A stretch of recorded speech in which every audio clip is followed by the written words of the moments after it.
what is the price of per kg of gas now and all of that? What is happening in the market? That's what Nigerians want to hear first. The price is quite more reasonable nowadays. Okay. It's coming down.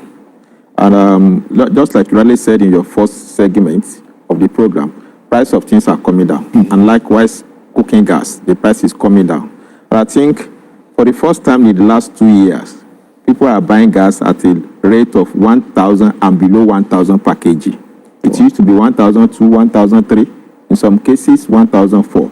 But currently now, you can fill your cylinder at a rate of 950, 1,000, and 850, depending on the location and the volume you are buying. So apparently the prices are coming down. Gas is more available, and the future of the business is has a good outlook. And that's some of the factors that's actually happening that we say we need to come to a round table.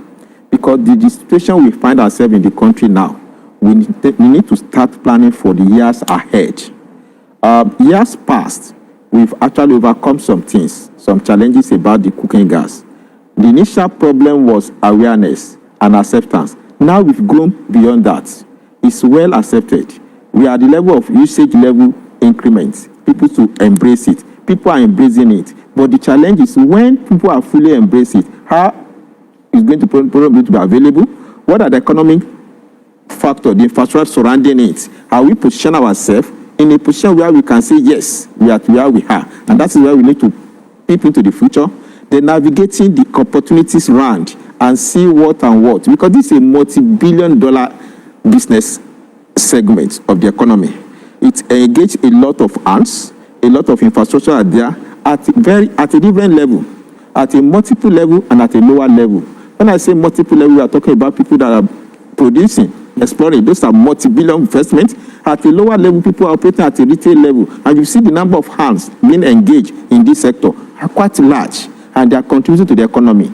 And the product has come to stay. Then we need to peep into the future and see how we do ensure stability and how we should make sure that the industry is large enough and we can get to our target. The target is where we get about 90% of the Nigerian population, if not 100%, using LPG as a means of cooking, of processing their food. Right now, just about 25 to 30% of the population is using it, despite the abundance of the thing under the soil. A lot of investors are coming now. People are bringing their money. People are approaching the banks. Foreign investors are coming. The game changer that happened to us, if a Dangote, has also pushing a lot into the value. Energy has been there. Their train 5, train 7 is almost completed. Several organizations are coming up. In Imo State, you are having one of the largest. It's going to be one of the largest producer of LPG coming up very soon. In Edo State, there's a company there that's owned by government that's also doing well. Many are coming up. When they come up, fully come up, what are the challenges they are having that can inhibit their sustainability and their future? And those are issues we need to sit down at the round table.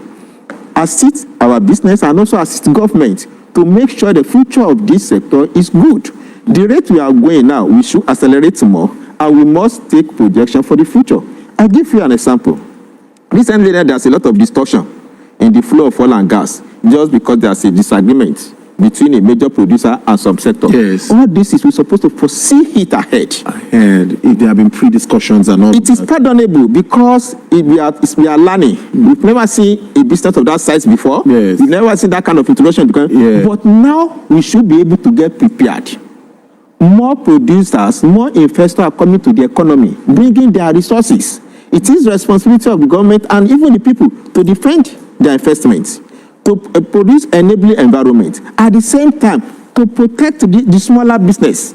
The big ones should not kill the smaller one. Then the smaller ones should collaborate with the big one to sustain. And that's why the economy can move. And all these are things we need to prepare ahead in terms of framework, in terms of relevant regulations and supervisions, surveillance rule of relevant agencies. We need to prepare ground for this if you actually want to move the economy forward. If you want to move our utilization level to 6 million metric tons per annum at par with what other counterparts in the other part of the country are doing, then we must get ready by getting the framework, the right framework. Yes, Petroleum Act is there, but there are still some lacunas that are there now.